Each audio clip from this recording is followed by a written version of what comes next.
Saudi Arabia detaining 11 princes, billionaires and ministers in a sweeping anti-corruption crackdown, including billionaire Prince Walid bin Talal. He's an investor in Western businesses, including the parent company of this network. He has been dialing back his stake, though, in that investment. Now, Saudi banks are said to have also frozen the bank accounts of suspects detained in this probe. That's according to Reuters. Let's bring in Walid Phares. He's Fox News national security and foreign policy expert. Good to see you, sir.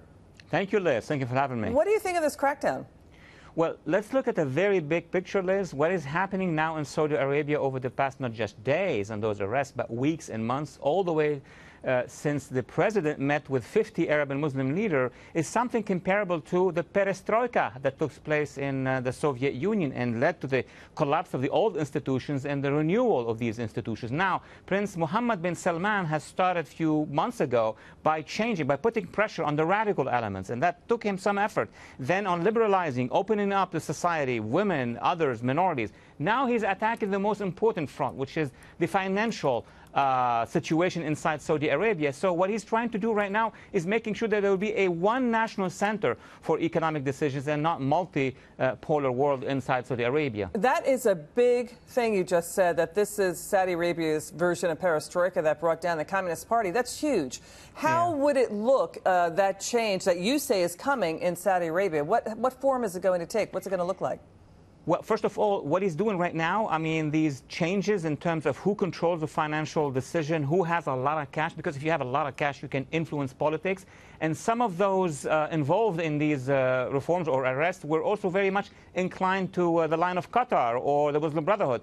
It's a very difficult tunnel that he's going through. But once he's on the other side, then you're going to see a rapid series of liberalization, much easier to be done after he consolidates power. And of course, the whole economic world is going to change in Saudi Arabia. So Saudi Arabia maybe aligns with Israel against Iran. Is it going to look like that as well? Liz, the convergence is already happening. I mean, it's not a secret in the Middle East. Israel, Saudi Arabia, Emirates, Jordan, and of course Egypt. That bloc is already forming, and that's why the Iranians are very nervous. That's why they're instructing their allies in Yemen to deter the Saudis by launching these missiles, as we saw yesterday. Yeah, you know, that's a good point you make, Ali, because the Saudi military did intercept a missile fired from Yemen by the Yemeni rebels, the Houthis, that came close to Riyadh. What are your thoughts about that? This is Iranian-backed rebels. Go ahead.